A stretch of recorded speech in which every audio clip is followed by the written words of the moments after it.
Welcome to Hotline TV. I'm Tim Saad. And I'm John Mercurio. Tomorrow is the big day in New York's 20th Congressional District. Yes, it is, Tim Saad. You're here to give us the last-minute updates from America's hottest upstate New York special congressional election taking place this week. Tim Saad. It's the only one, isn't it? Be that as it may. Okay. Okay, well, give us the latest. Well, as you know, this is becoming now... I don't know. That's the thing. That's why I'm asking. Well, President Obama came in. He officially endorsed, I like how this is a surprise, he endorsed a Democrat in the congressional race. Go fig. But he came out, sent an email to his supporters, sent a list of about 50,000 emails to supporters around the area, in and around the congressional district. Smart move. So that's going to activate the base a bit.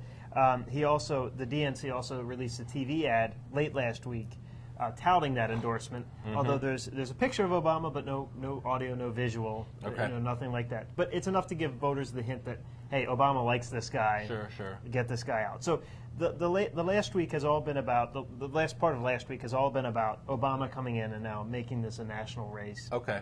Which it already was. It already had been, exactly. That's right. And then Democrats late this week sent out mailers, over the weekend, sent out mailers featuring George W. Bush, our former president, and Rush Limbaugh, Sarah Palin. Sarah Palin, right. So saying, right. Those are sent out by Democrats trying to depress the Republican and excite the liberal base, saying these guys want to stop Scott Murphy from helping President Obama advance his message, things like that. So, the old boogeyman of George W. Bush and Rush Limbaugh are back. And they will be for an back. encore performance. Right. I mean, this is.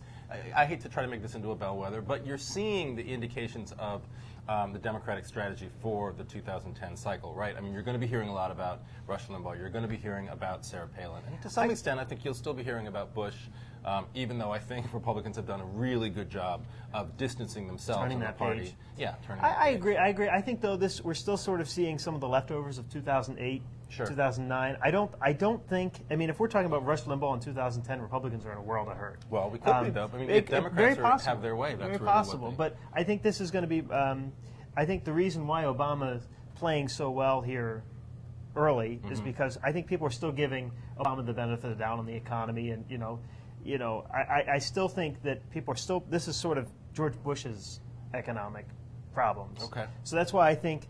Obama's still playing pretty well. He has very high approval ratings in this district. So, playing to Obama in this sort of scenario for Democrats is not a bad thing. All right. Even though it's marginally a Republican district according to registration numbers. Tim Saad, you have a near perfect record, I believe, according to the hotline, of predicting the 2008 congressional elections. Am I right?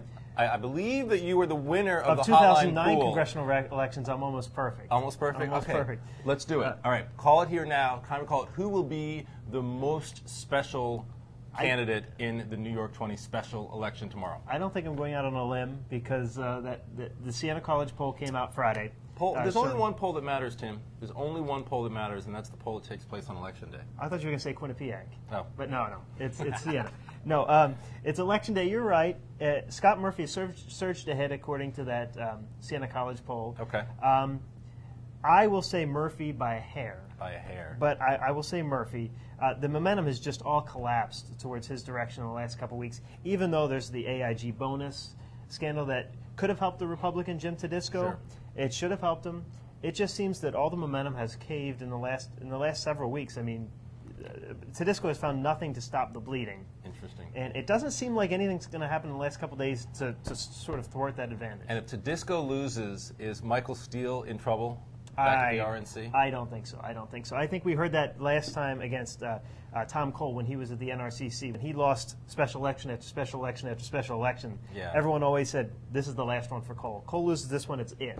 Okay. He stuck around. So I think it's still way too early. I think there's going to be a lot of heat, though, on Mike Steele. Okay. Good stuff. Always good stuff from Tim Saad. All right, that's all the time we have. Unfortunately, I could talk about this race all day long. All day long? But if you are in New York's 20th Congressional District tomorrow, don't forget to go out and vote. That's the most important thing. Until the next time, I'm John Mercurio. And I'm Tim Saad. Thanks for watching Hotline TV.